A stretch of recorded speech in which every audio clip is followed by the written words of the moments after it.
You've recorded your drums, the kick drum is sounding good, but how do you get it to sound great? Let's do a deep dive into exactly what plugins to use and what impact they have on the sound. So here's the sound source with no plugins yet. An internal mic, an external mic, and a sub-frequency mic.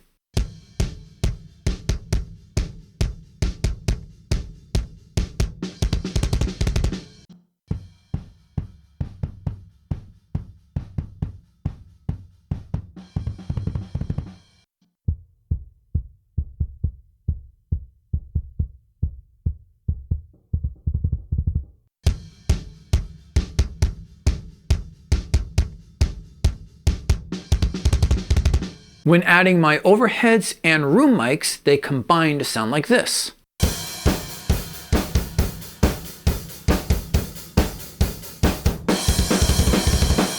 The first thing you want to address are time issues. You may be familiar with the concept of simply flipping the phase on certain tracks to make things sound better. But in this case, we're going to have some phase issues that can't be fixed by just flipping the phase. If we zoom in on one of these bass drum hits across the 3 different tracks, you'll see that the phase doesn't look quite right. And that's because the 3 different microphones, they're seeing that bass drum hit at different times. So essentially they're slightly out of sync, and that's causing a slight phase issue. And because it's only slight, flipping it by 180 degrees would actually make it worse, not better. In the description, I'll have a link that goes into this in far more detail, including the math needed to figure out exactly how far off it is. But essentially what you need to do is use a plugin like this, the Little Labs IBP. What this plugin allows me to do is to delay the internal and external bass drum tracks so that they become in sync with the sub-frequency microphone. Here's how it sounds before and after in isolation.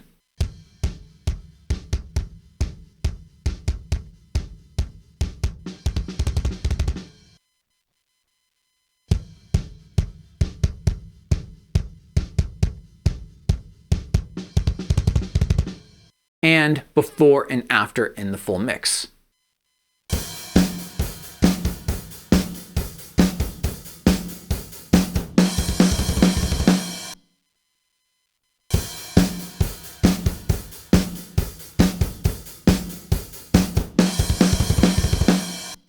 Next up is gating and cleaning up the tracks. Now I like to configure these after I've done the time correction, although I then insert them as the first plugins in the effects chain. I used to use just a normal gate here, but recently I started trying this guy, the Sonnox Oxford drum gate. It's got some quirks to it. It takes a lot more time to get it set up, but the end result is far better.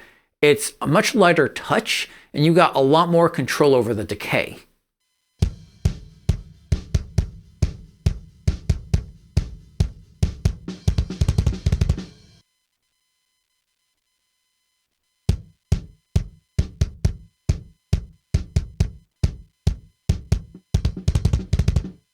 This takes us to everyone's favorite tool when fixing a bass drum track, EQ.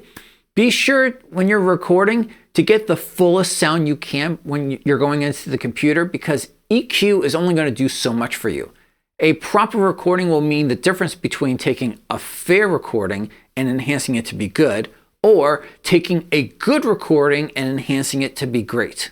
First, I'm using parametric EQs on those 3 bass drum tracks. And you'll see that I'm mostly using subtractive EQ, namely, I'm pulling out the frequencies I don't want. For the internal mic EQ, you'll see the only thing I'm doing is pulling out the very low frequencies, and that's because I'm just trying to make some room for the sub-frequency mic. I'm fortunate enough to have this great hardware Neve clone, a BAE 1028, and this clone has a phenomenal EQ built into it. When I recorded this track, that internal mic, I ran that microphone through that EQ, and I was really able to shape the sound to be exactly what I wanted before I went into the computer. Thus, once I got into the computer, I don't have to do that much with this plugin.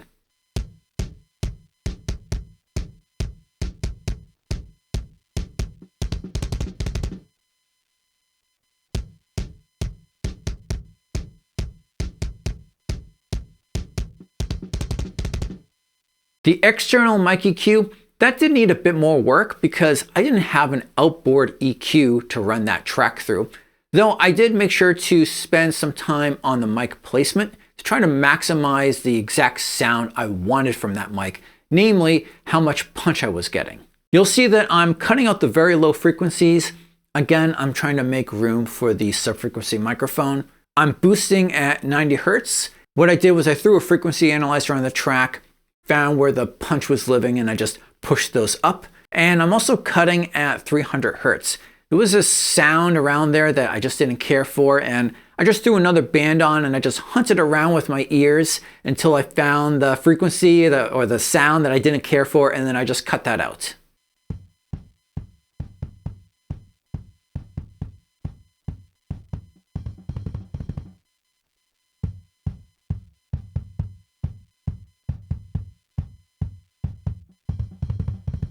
I also cut the same 300 Hertz out of the sub-frequency mic.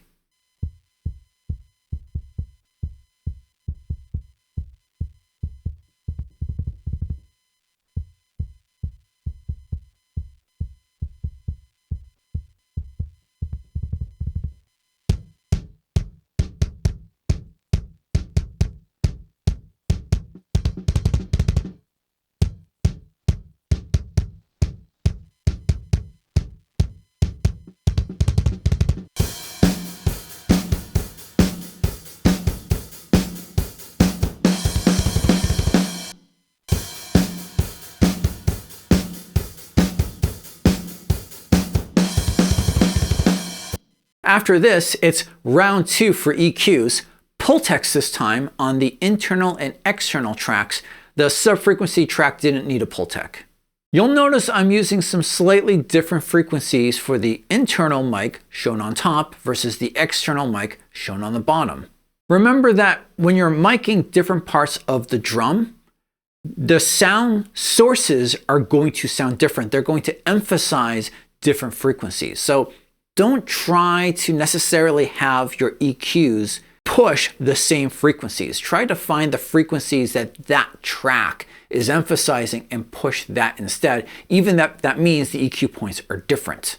To give the standard answer, use your ears when selecting a frequency point, but if you're having some difficulty with that, try throwing a frequency analyzer on the track, see where it's just naturally boosted up the highest, and then set the frequency point above and below it.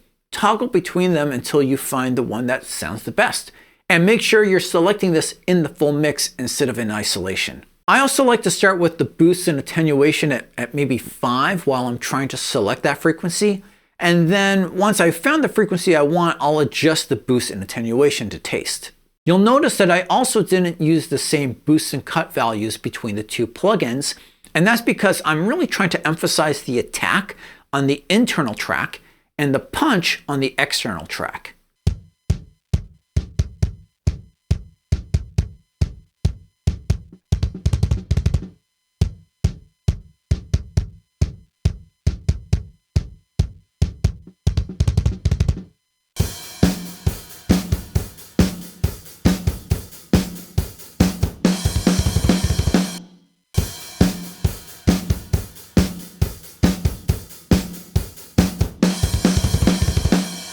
By the way, I know I'm sharing a lot of audio samples in isolation, and isolation can be great for when you're trying to figure out what is it that this plugin is really doing.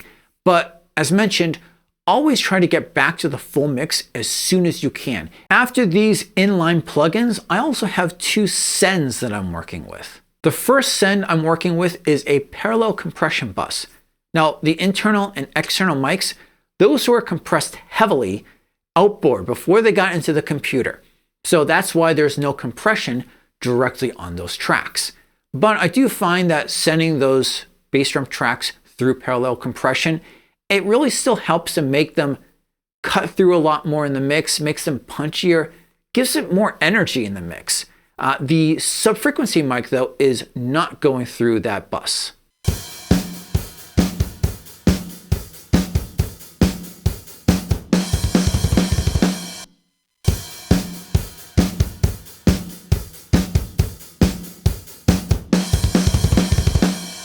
My second send is to a parallel reverb bus. Usually, you don't want to send a lot of low frequencies to reverb because it can make things sound really muddy. In my case, what I was trying to achieve was to get some of that attack sound from the bass drum, which is at a higher or a medium high frequency, and I wanted that to go through the reverb. As such, I'm only sending the internal mic, which is already shaped to have a lot of attack, and I'm not sending the external or the sub-frequency mics to that bus. You can see that I also have some EQs on that bus, and they are pulling out more of the low-end frequencies. And that should help further reduce how much bass drum punch is going to that reverb.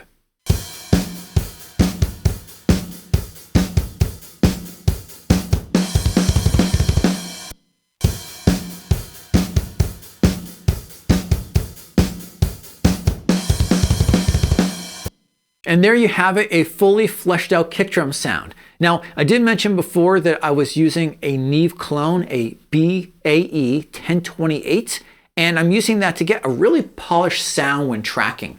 If you want to know more about this phenomenal piece of hardware, you can find out by watching this video right over here.